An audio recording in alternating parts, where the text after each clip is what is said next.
Welcome to Under the Lens. Come and enjoy an extraordinary, raw, and unfiltered podcast that delivers debate, discussions, and interviews about film, pop culture, and everything in between. Here is your host, film critic and journalist, Byron Lafayette.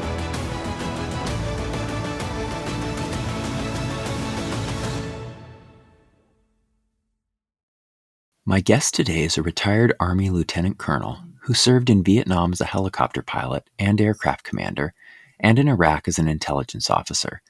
He is a prolific author of over 80 books, both fiction and nonfiction, and is widely regarded as the world's foremost authority on the Roswell crash. He can be heard weekly on the nationally syndicated radio show Coast to Coast AM with George Noory, and on his podcast, A Different Perspective. He is here today to discuss his latest book, UFOs and the Deep State. Please join me in welcoming Kevin D. Randle.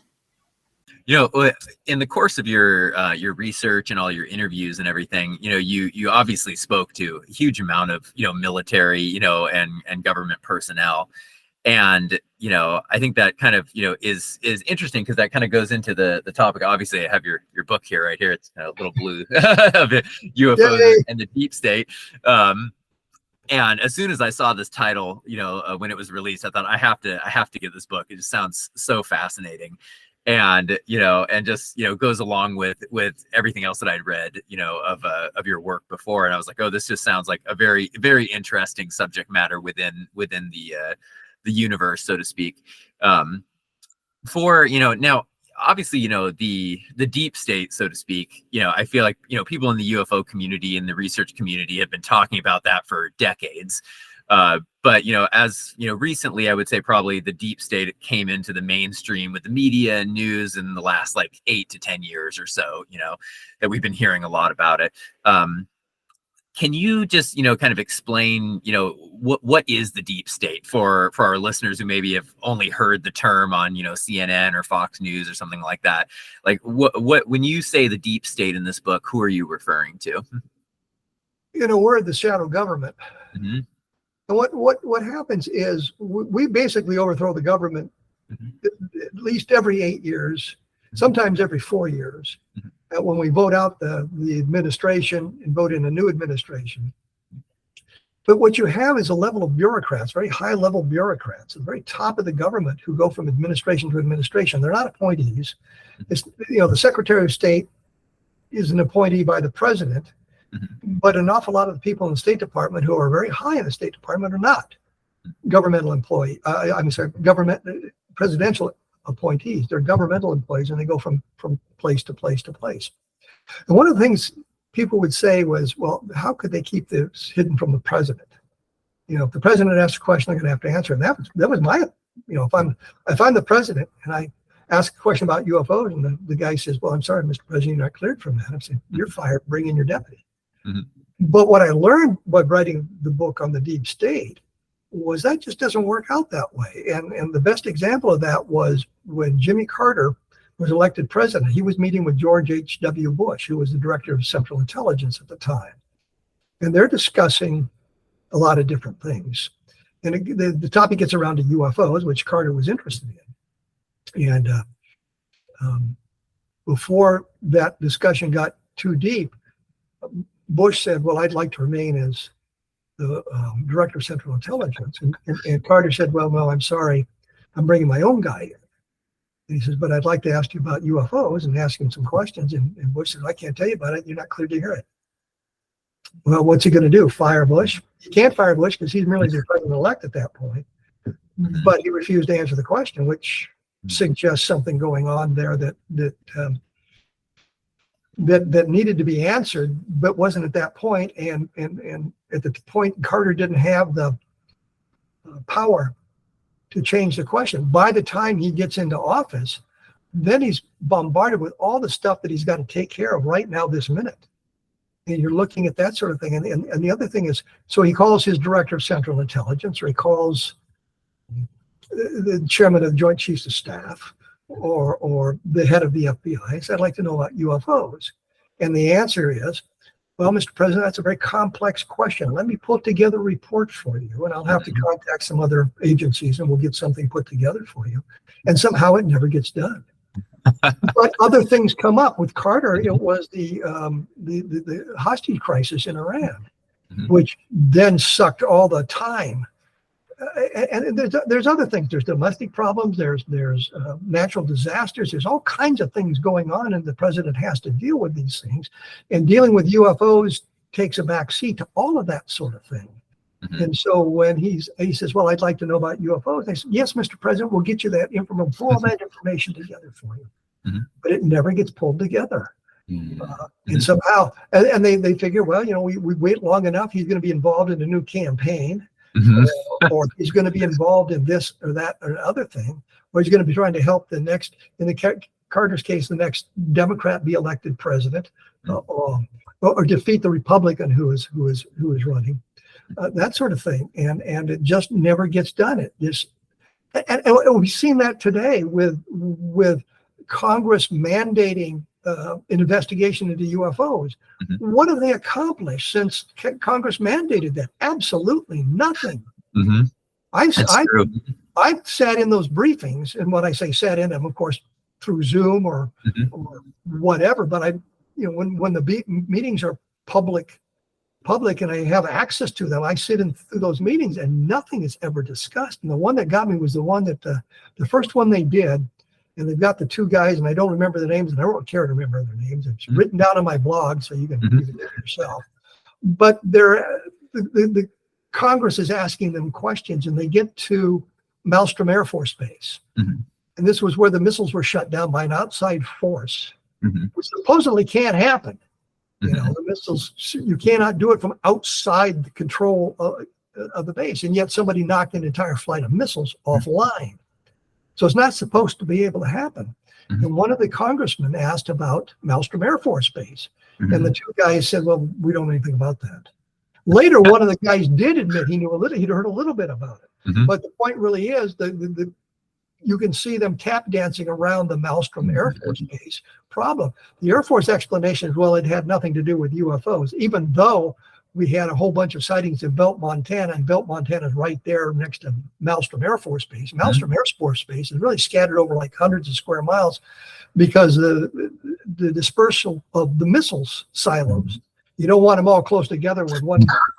We used to say in Vietnam, one grenade will get us all. We got to spread out, but you can spread them out so one atomic bomb won't take them all out.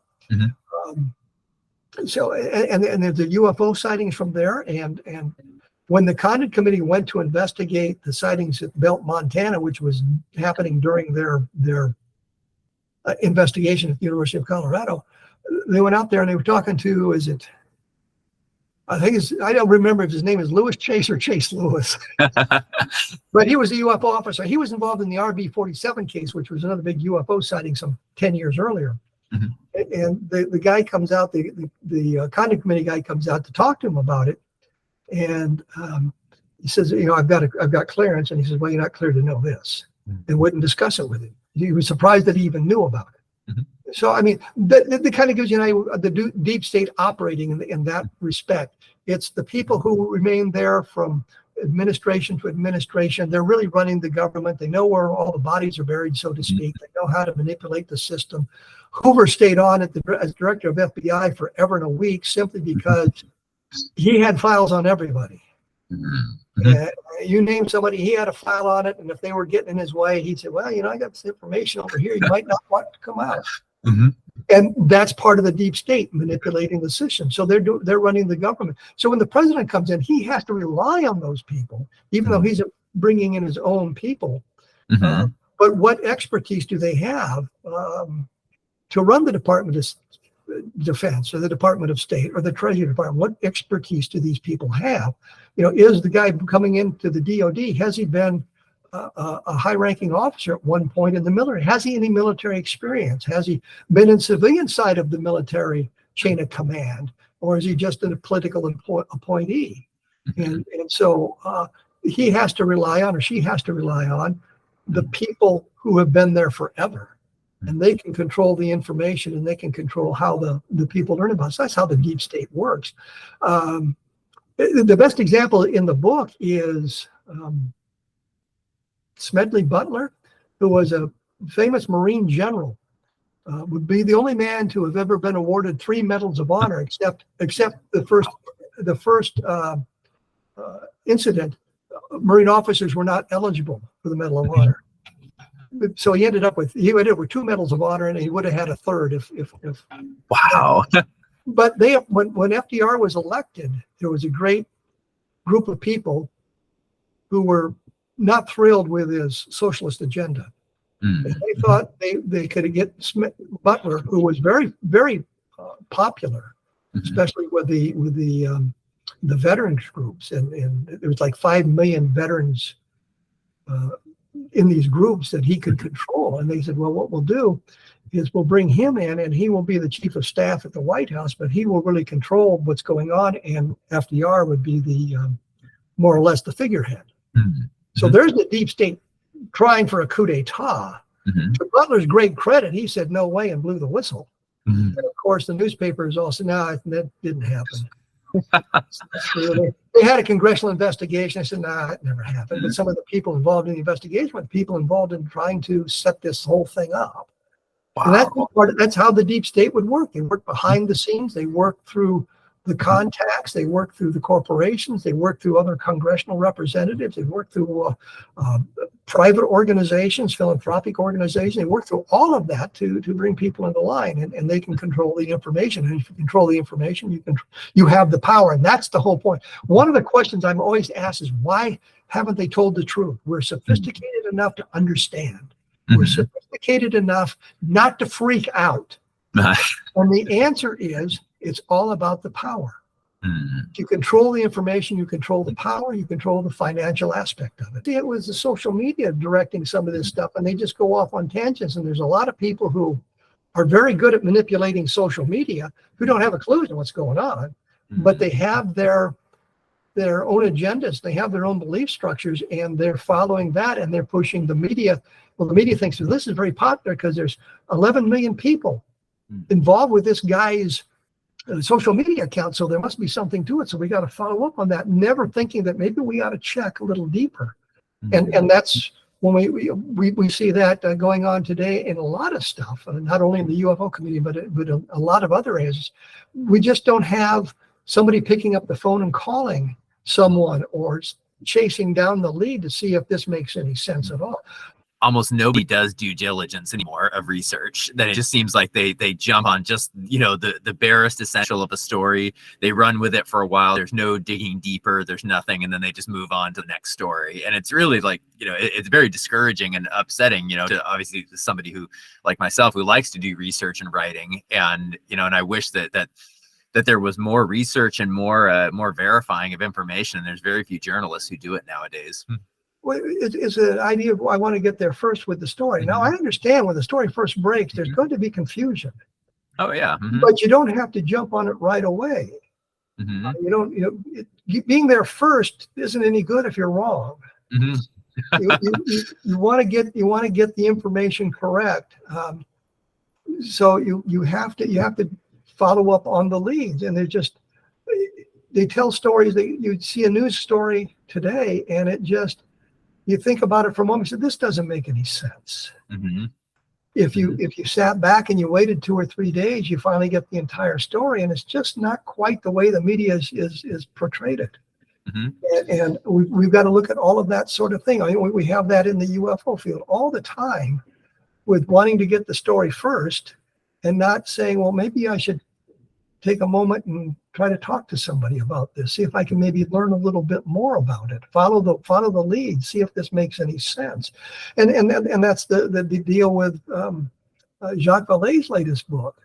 If you read the book, you're thinking, this doesn't make any sense. The actions of the military make no sense. Here we're still, according to the story, it's 1945. We're still fighting World War II. The Germans have surrendered. The Japanese have not. The Japanese actually have bombed the United States with the balloon bombs. I think 6 people were killed in Oregon. It was the only civilian casualties to enemy action in the United States. during the war, but they'd launched some 9,000 of these balloon bombs with the idea of setting forests on fire and destroying manufacturing areas. They couldn't aim them, and it was rigged so that it would, with barometers, they would launch them. It would go up high in the atmosphere during the day, and then it would cool off, and they would drop down, and the weights would drop, and then it would go back up, and after so many cycles, it would drop the bombs. Interesting. Oh.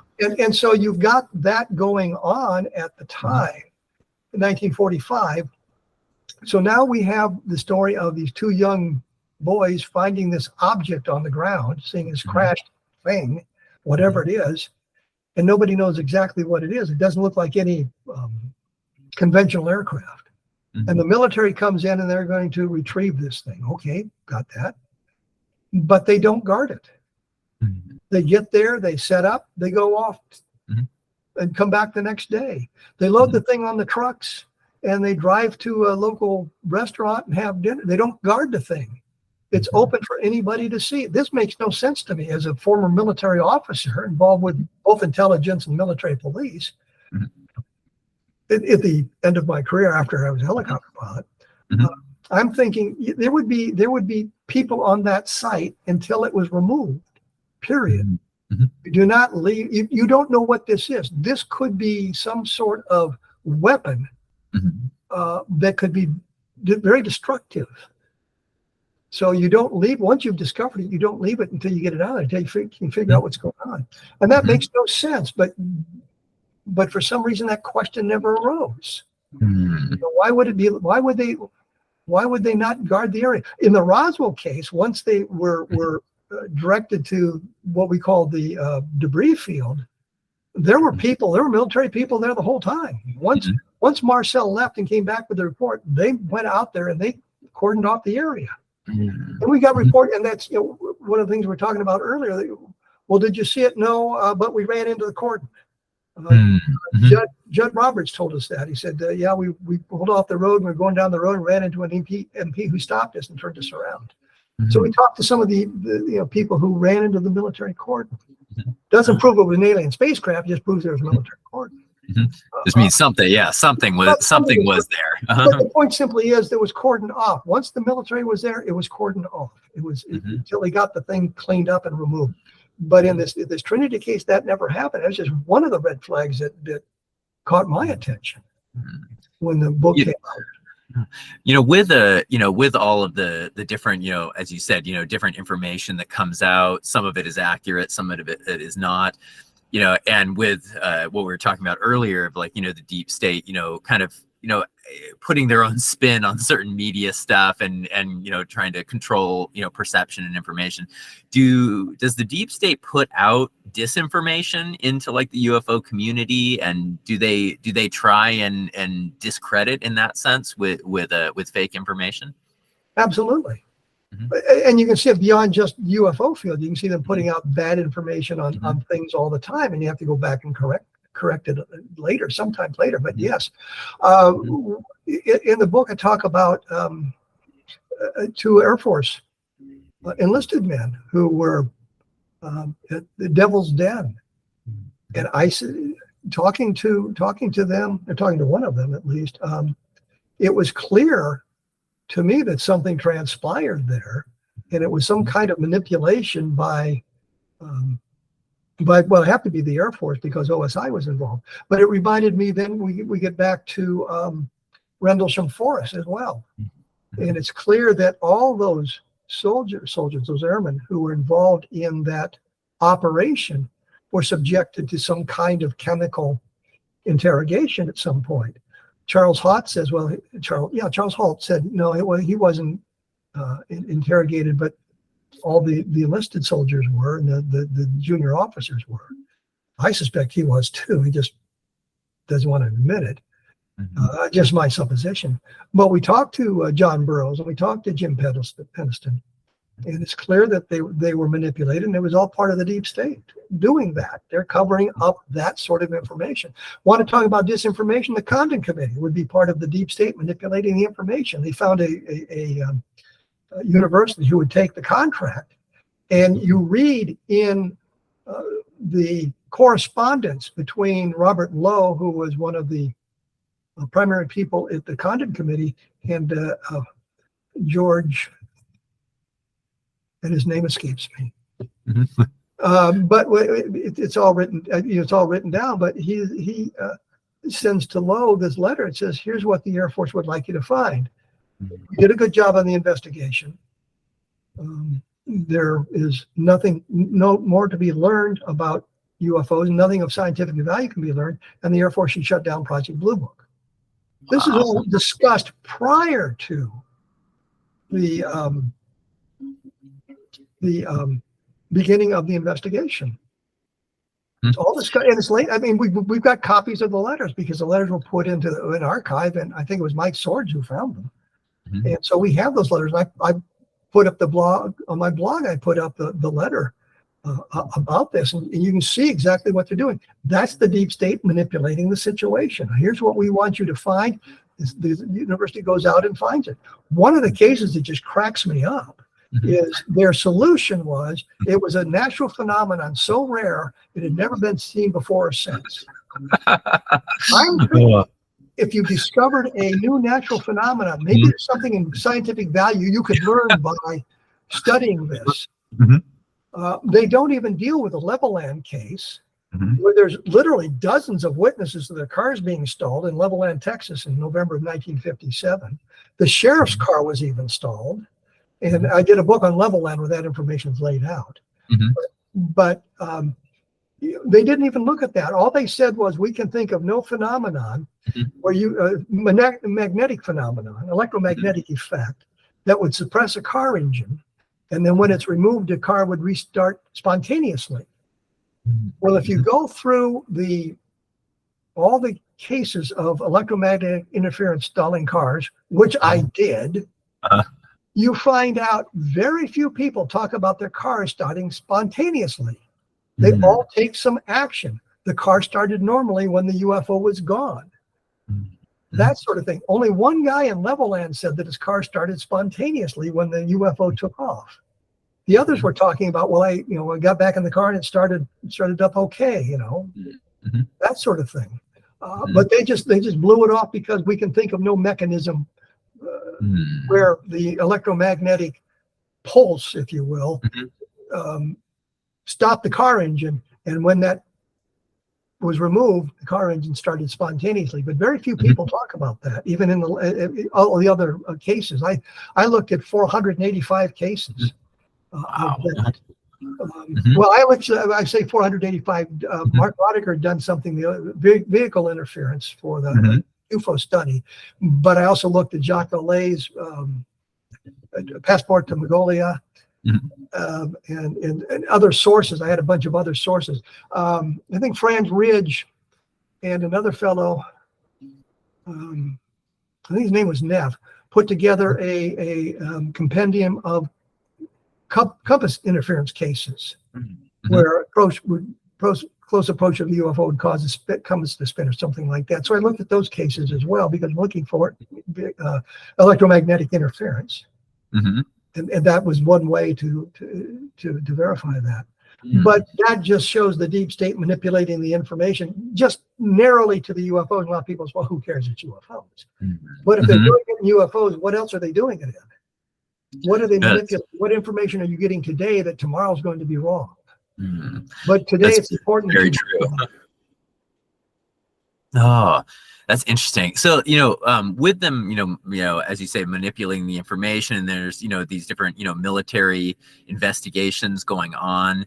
At what point did the deep state come in to take over the UFO investigations? Was that at Roswell? Was it before? Was it after? When did that take place? Well, there's good information. There was an investigation conducted in 1944 for the Foo Fighters.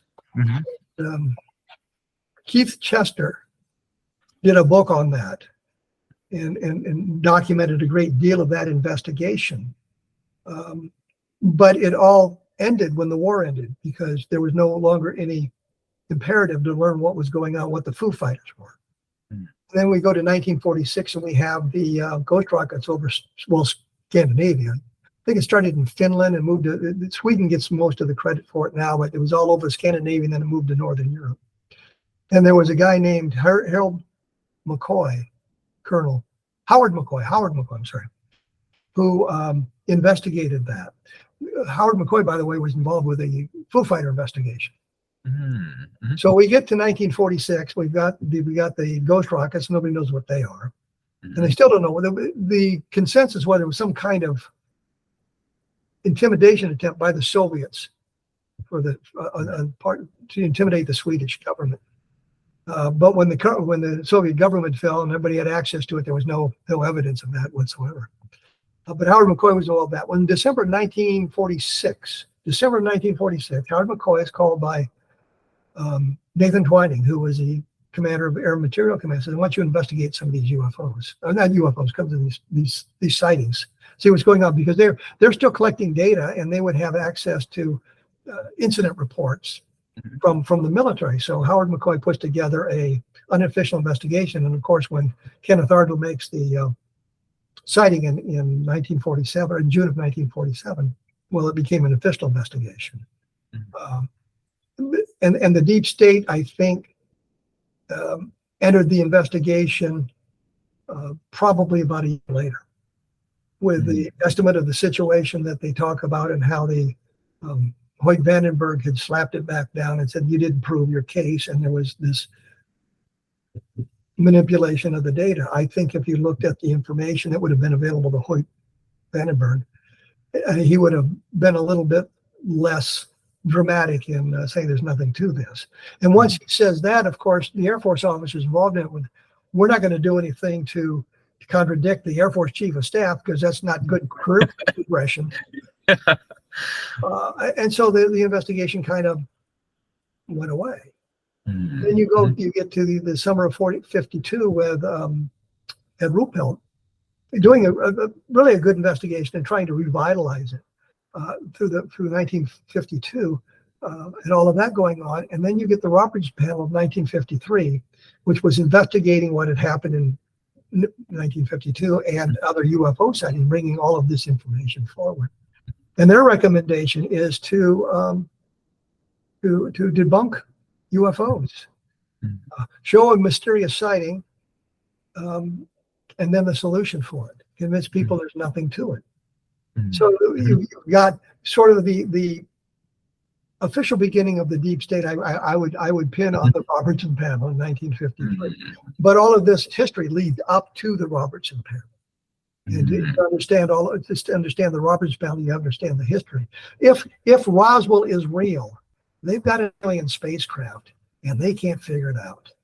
And the best thing they can do is keep that secret as they attempt to bring our technology as it advances to this craft and see if they can make it work, make out anything about it. The best example I can think of is, and unfortunately it doesn't work as well as it used to, because most people don't know what a VCR is anymore. But I would say that if you take a VCR, a power pack, and a television back to Merlin the Magician, and you show him these things and say, duplicate it.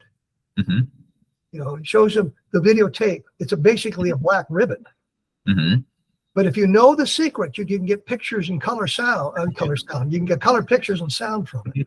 But you've got to understand two things that are invisible: magnetism and electricity. And Merlin had no idea what those were. There was no way he could duplicate that. I think that's where we are with the UFO. There's technology involved there that is so far advanced, we don't understand enough about the physics of the situation or the mechanical engineering or the electrical engineering of the situation that we can figure it out.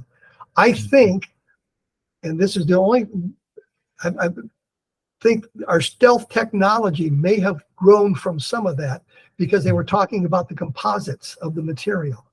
You know, it wasn't really metal. Some of the things they found wasn't really metal. And we've now got all these composites that we use in aircraft for stealth technology and for strength. I think that if there is anything to the idea this was re-engineered, reverse engineered, that's the one that we can point our fingers to. When you say, well, transistors, now they were doing that research prior to Roswell. You know, you can look at the history of this stuff. But I think that's where we are on this sort of thing. So deep state, because it's a question I'd never really thought about, I would pin the real operation of deep state into the UFOs, the Robertson Panel of 1953, January of 1950. with some elements of it prior to that. Because when you mentioning reverse engineering technology and like waiting for technology to catch up, I have to ask your opinion, because I know a lot of my listeners have watched, because I remember there was a pretty well-known documentary on Netflix that came out about, I believe it was Bob Lazar and the Area 51 thing. Do you have an opinion on that whole situation of like, do you believe that was disinformation, or do you think that was real, or what was Bob Lazar? Bob Lazar injecting himself into the UFO field. Mm-hmm. That's what that was. That's a great example of people injecting themselves into the UFO field with an eye on making the lecture circuits and writing books. I do not think much of Robert Lazar's information. There are people who do. George Knapp. I've talked to George Knapp about it, and George Knapp swears by Bob Lazar. So there you go. But I think what's going on at Area 51 was it's the place where we were inventing the next generation of military aircraft. I don't think that was where the reverse engineering of the UFOs was going on. Okay. I was out there with Robert Bigelow, for crying out loud. We went out to Area 51. We didn't go on Area 51, but we got out into the area of Area 51. With the deep state, there's a chapter in your book that I really enjoyed that was called "Separating Fact from Science Fiction." Because I think it's so, a lot of people who might be listening, and stuff, when they think of the deep state, they think of the Shadow Committee from the X-Files, and stuff like that, and what do you have to say on the subject of separating this fact from science fiction and learning the truth about these people and the whole history of deep state and UFO, without necessarily, going fully into the science fiction aspect of how do you do that, so to speak? One of the things is, does it make any sense? There was not the Netflix documentary, but somebody putting together a documentary and saying about a fellow who claimed that he had been abducted when he was 17 years old and taken to Mars and fought in a war for 20 years and then put back in his bed as a 17-year-old like 15 minutes later. Does this story make any sense to you at all? That sort of thing. And they extrapolated from that we weren't really in Iraq. We were on Mars. And I'm thinking, I seem to remember being in Iraq. and I could order stuff from Walmart or Amazon and get it within 2 weeks. But the travel time from Earth to Mars is much longer than that, unless, of course, Walmart had a big distribution center orbiting Mars at some point. But I mean, you look at that stuff, that just doesn't make any sense. And it was kind of the same thing with the kids seeing the crashed UFO and the military failing to guard it. This doesn't make any sense. So you look at that sort of thing. Does it make any sense in the context of what we know would have happened, what we know did happen, that sort of thing? And you have to take a look at all of that. As they spin it off into the bizarre, you have to say, well, this is, what do you have to way of proof? And that's one of the other things. Well, they'll give you inside sources or unknown sources. Well, it's this highly classified source that I know told me. How do we verify that stuff? And if I can't verify it, then I'm not really interested in it. If you're going to tell me a story, I want to be able to verify that information. If I can't verify it, if the information is wrong in some fashion, then you have to say this is probably fiction. If you can verify it, you find corroborative evidence, then you can say, well, this is probably fact.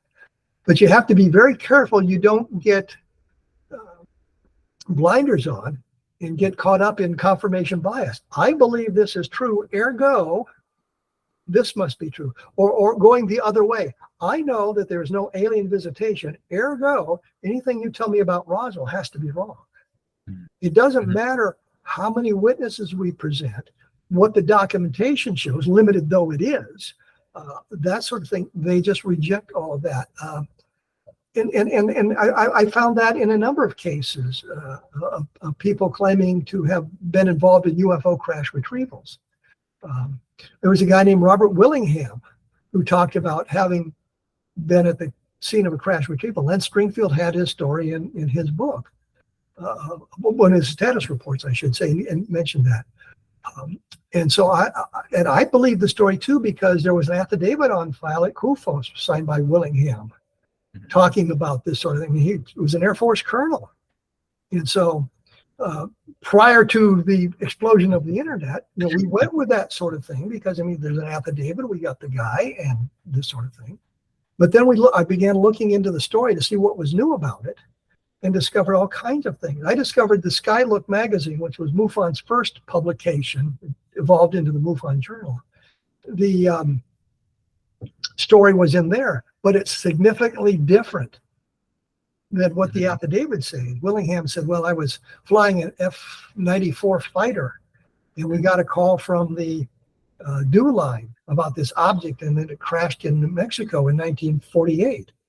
Yeah, well, F-94 didn't become operational until the 1950s, and the DEW line didn't exist until 1954, so that's kind of a problem here. And people say, well, we got a picture of him from the 1960s in his Air Force uniform. And I said, send it to me. And they did. And I looked at it and I said, yeah, guy's in the Civil Air Patrol. Civil Air Patrol is an official auxiliary of the Air Force. They're civilians, volunteer work. They do search and rescue, taking that mission away from the Air Force. They're private pilots. They wear Air Force uniforms, but their uniform has CAP on one collar and their rank on the other. And they wear a metal plate that says Civil Air Patrol, auxiliary of the United States Air Force. Wasn't an Air Force uniform. He was not in the Air Force. He was never in the Air Force. He had been in the Army from December of 1945 to January of 1947, 13 months. He rose to the rank of E4. He was not a colonel. And yet people still believe his story. If you tell me you were a colonel in the Air Force, I should be able to verify that. Yeah, fairly easily. Well, actually, in today's environment, it's not as easy as it used to be, but you can verify it. I say, well, I was a helicopter pilot in Vietnam. Can you verify it? Yeah, go to the 187th Assault Helicopter Company's website and you'll find me on it. It's kind of a dead giveaway. There's a picture. I found a picture on the internet of my flight school class. Wow. I couldn't believe it. I didn't have a picture. I didn't have a copy of the picture, but there it was, bigger than snot. So I downloaded that picture right away. But, you can find these things out if you look, and so you separate the fact from fiction by looking. This guy, Willingham, said, well, he did this, this, and this. I couldn't verify any of it. He said that he was a retired colonel, and he was promoted to colonel by Lyndon Johnson. Lyndon Johnson made it a special promotion. And I said, yeah, I think he got that out of the books by Webb Griffin, because that happened in one of the books, but it does not happen in really life, especially in that time frame. And besides that, Johnson died in January of 1973, and you said he promoted to colonel in March of 1973. I'm pretty sure that did not happen. But he had been a lieutenant colonel in the Civil Air Patrol. I, on the other hand, had been a lieutenant colonel in the Iowa National Guard, so. And I can prove that too. Yeah, you have all the proof for that. Oh, well, I have been challenged a number of times on that. Really? The first book that came out was my first UFO book was UFO case book, and it said Captain U.S. Air Force retired. And some guys did research, said you couldn't be retired from the Air Force because you're not old enough. And at the time I said, well, I'm 38 and I went into the Army at 18. So yeah, I could be retired after 20 years at 38. I said, that was a mistake by the editor. He thought when I put down USAFR, it meant retired instead of reserve. And then I was challenged not too long ago about that. And I sent the guy a copy of, what's called the Deers card. It's the ID card you get. You're enrolled in that program after you retire from the military, and it's got your rank on. I sent him a copy, a copy, a photostat of my Deers card with my Social Security number. But to prove that I had the documentation, but that's not the only documentation I have. You want proof I was in Vietnam? Would you like to see some of that? I got the awards and decorations hanging on the wall in the hallway over there. So, man, it's very true. It's very interesting of how you have people who will challenge things like that, and it seems like you're your role in the community and, all the years that you've, been a researcher, you would think that, that people by now would trust you. I think the problem is there's so many people that come forward and they say, well, I was a captain in the Air Force. Were you really? Can you prove that? Well, my records are sealed because of the classified missions I was involved in. No, they're not. No. If you were a captain in the Air Force, I can get that information. There's all kinds of public sources that I can find that information. And if you're not there, I want to know. And it's kind of like when I was, saying the first thing we did with Roswell witnesses, we go to the yearbook to see if they're there. If they're not, then we go to the telephone directory. And I found a number of people who weren't in the yearbook show up in the telephone directory. But there's a lot of people who we cannot find any evidence they were at Roswell in 1947. Well, I wasn't assigned to the base. I was sent there on a special mission. Got a copy of travel orders? That's the thing. I got travel vouchers that are 50 years old from various things that I was sent on. Yeah, because I remember, I believe it was in the Roswell A to Z book of how you were able to, go back and research. It was, I believe, the nurse. Was it the nurse at Roswell that they said? I believe. Well, there was the nurse that Glenn Dennis came up with. Yes.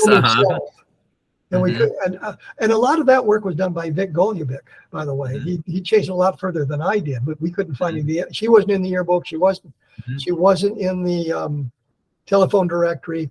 When somebody showed up in Roswell or left Roswell, there was a notice in the newspaper, and I thought, well, maybe an unmarried nurse showing up at Roswell, they wouldn't put that information in the newspaper. What about the morning reports? She never showed up on the morning reports. I got him just for the July of 1947. Vic got him from 1946 to 1948. She never showed up. Glenn Dennis said that she was killed in a plane crash with 5 other nurses. I went through the New York Times Index, which they used to do. You'd have to go look at the physical book. And I went through it for 5 years and could not find any plane crash for 5. But it was separated in plane crashes and things like that. So it wasn't that I had to go through it page by page. You could, it was all indexed, so you could look at it. You just had to find a physical copy of it. And I went through it for quite a long time, and I could find no evidence of it. Don Berliner went to Stars and Stripes. That's a newspaper that was published. It's published for military overseas. When I was in Iraq, I'd always look for the Stars and Stripes because they had Calvin and Hobbes in it. But there was nothing in the Stars and Stripes about it. We could find no aircraft accident where 5 nurses were killed. And so that was another hit to the Glenn Dennis story. That we couldn't find the nurse. We couldn't find her name on any records. We couldn't find the story. And when Vic finally confronted Glenn Dennis with it, he said, well, you guys were pushing me for a name. I told you I wasn't going to give you the name, but you wanted a name, so I gave you a name, and it wasn't the right name. And I remember sitting there with him. Glenn Dennis said, well, I'll tell you the name if you won't tell anybody. I said, Of course, he went off and told everybody the name. But we were looking for a guy named Robert Slusher. And Don had called me one day, and he says, I got a Robert Slusher in Tennessee. You want to give him a call? And I said, sure. So I called him up, and we were chatting about that. And it turned out he'd been a major during World War II, but he was not in the military in 1947. It was the wrong guy, Robert Slusher. And so I'm talking to Glenn Dennis, and he says, well, why haven't you found my nurse? I gave you the name. And I said, well, there are people with the same names. It's sometimes hard to trace, especially unmarried women. It's especially hard to trace. And I said, I was looking for a guy named Robert Slusher. And I talked to a guy today, and he was the wrong guy. And Glenn Dennis says to me, oh, I know Bob Slusher. He lives over in Las Cruces. So I called the guy in Las Cruces, and it was the right guy. But the point of the story is Glenn Dennis said, why haven't you found my nurse? I gave you the right name. Then when Vic confronts him and says, we can find no nurse named Naomi Self, says, well, I didn't give you the right name. I'm sorry, at that point, I don't believe your story anymore. Yeah, when it changes that much. Oh, man. Well, as we conclude here, what would you say, we talked a little bit about, how the reach of media and social media and how it's so easy to put a story out somewhere or get a story wrong, and it can be spread, as we said, by 11 million people. What do you think the future of of UFO research, and with the increased reach of of the deep state, being able to feed media and stuff, what do you think the future of those two entities is going to be going forward? Well, let me say one thing, because I just thought of this. There was a program on HBO a number of years ago called The Newsroom. Yes. Very good show. They were talking about the bombing at the Boston Marathon. And they illustrated on the board how this story went from social media growing to social media to growing to social media until it was like they got to some guy that had like 6 million followers, and all the information was wrong, and they doxed the poor family, and they did all of this stuff, and it was wrong. And I think that's very illustrative of that. I don't have good feelings about what's going to happen. People talk, well, disclosure is getting near. I thought that might be true when we got the Navy videos back 5 years ago, 6 years ago. But I'm thinking, no, we're nowhere. We've got all this interest going on, congressional meetings and all of this. And what are they telling us? Absolutely nothing. And they're just manipulating. NASA's having their big meeting tomorrow. I've seen the agenda. I was gonna sit in on it. And I'm thinking, this agenda, what they have here, is just not going to be of any use to us whatsoever. They have nobody that knows anything about UFOs involved in this thing. There are so many people that I can think of that would be a great benefit if you want to do research into this. Jerry Clark comes to mind, the guy that wrote the UFO encyclopedia that is tremendous research. Michael Swords, although he's like 900 years old now. Barry Greenwood would be great at this sort of thing. Jan Aldrich. Fran Ridge could provide all this information to them. They don't contact who they're going to, guys who have just entered the arena recently. They're not looking at that stuff. And they're doing the same thing that I think that Howard McCoy did back in 1946 when he was gathering the information. He was looking at military cases. He didn't care what was coming out of the civilian world. And that's where they are now. They said, well, we're going to look at the military cases. And it's because they can manipulate that information much easier than they can in the civilian world. So I don't have a good feeling about this anymore. I just don't think we're going to go anywhere. I think what it's going to take for disclosure is the aliens will land and say, here we are, disprove the no matter what happens. I mean, we land on the moon and there's still people saying, well, it was all manipulated. They got sucked into the movie Capricorn 1 where they faked the landing on Mars. Yes. But to do that, you'd have to have so many people involved. And with social media, they're outing everything now. Don't go to this restaurant because cat food. Good quality cat food. Oh, that's funny. I remember during the pandemic, during lockdown, I watched Capricorn 1. It was on streaming, and I thought, oh, I've never seen this, and I watched that. But you're right. Yeah, it's like that view has been way more prevalent now. I've been seeing it on Twitter and Facebook and everything. Well, with the when that movie came out, I was in the Air Force Reserve, and they were talking about the military bases within a 300-mile radius of Houston. There was like 2. So I'm in our map room where they got the big map of the United States there with all the military bases on it. So I got the string out and drew the arc for 300, and there's like 17 bases or 25 bases. It was more than 2. Oh, that's really funny.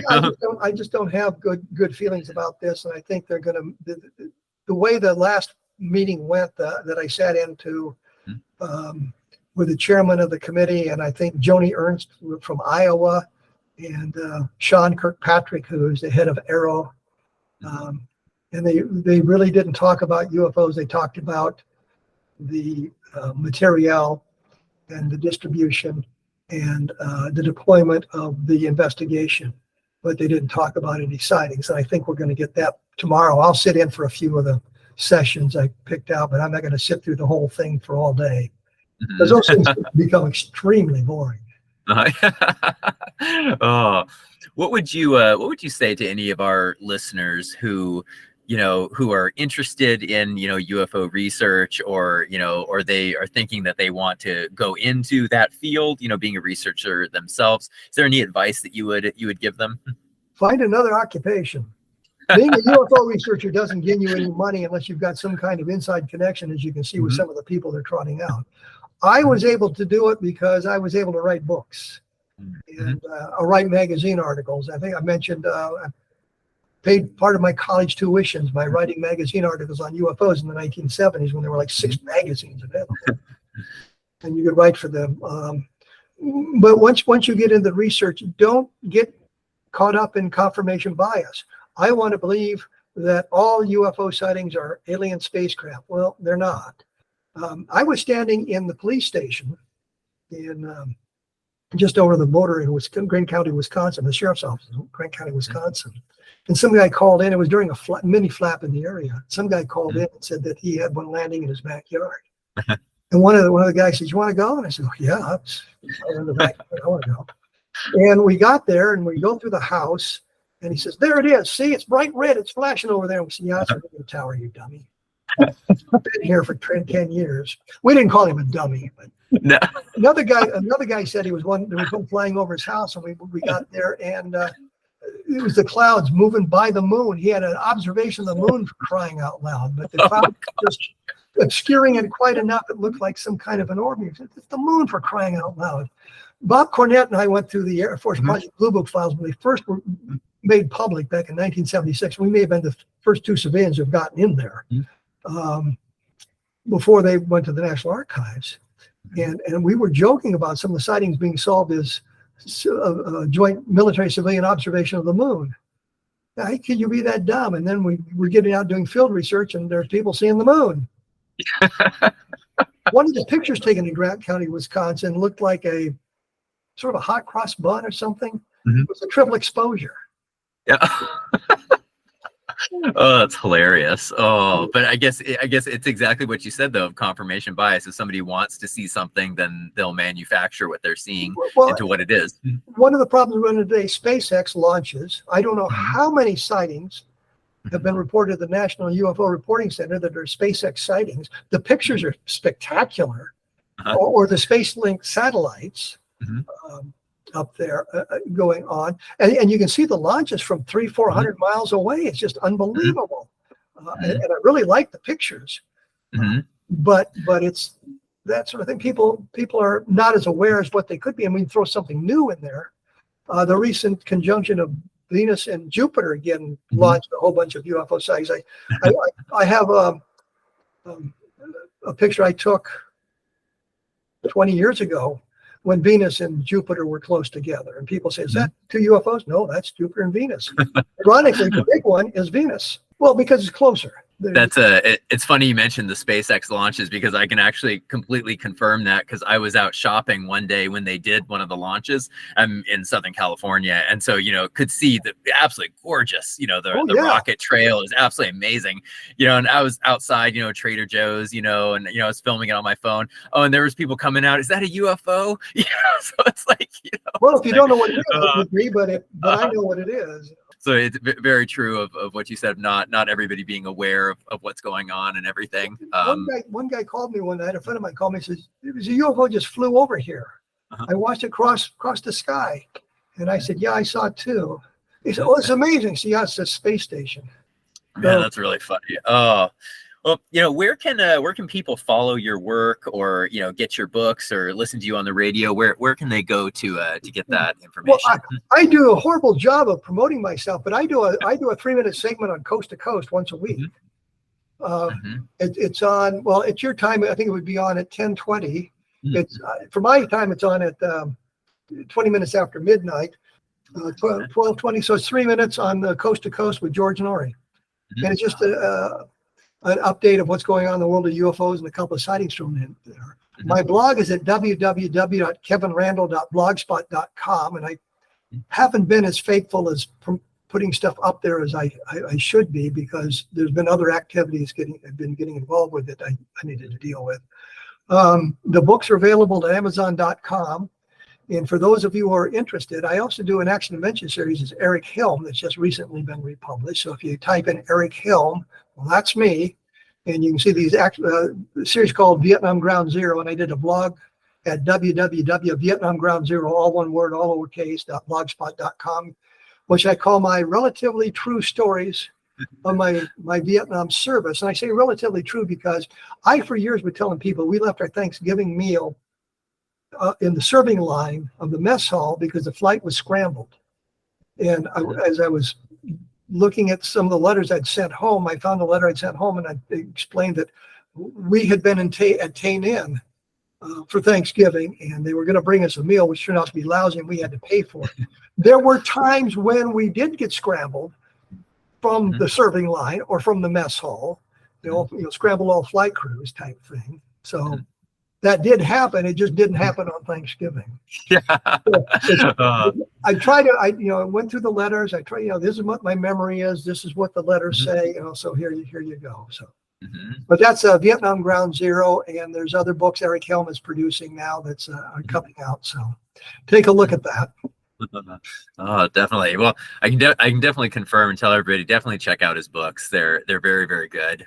Especially if you're interested in UFO research. In my opinion, they're some of the best ones out there. And especially if anybody's listening who's kind of a skeptic, about this kind of stuff, Randle is the best person to go to for that, because his books do not have any bias in them. He's going very much towards, the facts, and it's what Dragnet says, just the facts, ma'am. You just have to look at all the facts and see where they go. And sometimes the facts don't take you where you want to go. That's very true. Yeah. They don't always lead you down the path you expect or possibly want either. Yeah, there you go. But you have to take the good with the bad. But I think if you're going to do UFO research, you need to look at all things. I mean, I read the skeptics websites. I read the true believer websites, and I look at that information, and something catches my attention. When Jacques Vallée came out with his book on Trinity, I downloaded a copy immediately from Amazon, which, by the way, you can get my books at Amazon too, as Kevin Randle, by the way. Promoting the Vietnam Ground Zero books is Eric Helm. Forget about the Kevin Randle books. But I read the book immediately, and then looked at what makes sense and what doesn't make sense in this book. How we really got two witnesses. Only one of them available to talk now because the other one died. No real names involved, nothing that really corroborates the tale. So we've got to look at all of that and say, well, gee whiz, I'd like to believe the story, but there's just nothing there. And when you compare it to Roswell, with literally dozens of witnesses, aspects of the story, plus the story in the newspapers, plus some of the documentation, you say, well, Roswell happened. Now the question is, was it an alien spacecraft or was it something else? But there was something there. With Trinity, there's really nothing there. Honestly, Kevin, I appreciate you coming on the show so much. I really, really enjoyed our conversation. Everybody who's listening, definitely recommend checking out UFOs in the Deep State. It's a great read. I've really, really enjoyed it. It's available on Amazon, wherever books are sold. So definitely go and pick up a copy. Well, definitely, Kevin, you're welcome back on the show anytime, with any books you have coming out or anything. You're always welcome. I have one coming out in the fall called 1973, and it's a look at the sightings from 1973, including a great in-depth look at the Pascagoula abduction with Calvin Parker. So, yeah, well, I'm definitely interested to read that when that comes out, man. Oh, well, thanks again, Kevin. Really do appreciate your time. Thank you so much for having me on the program. Like I said, I enjoyed the conversation.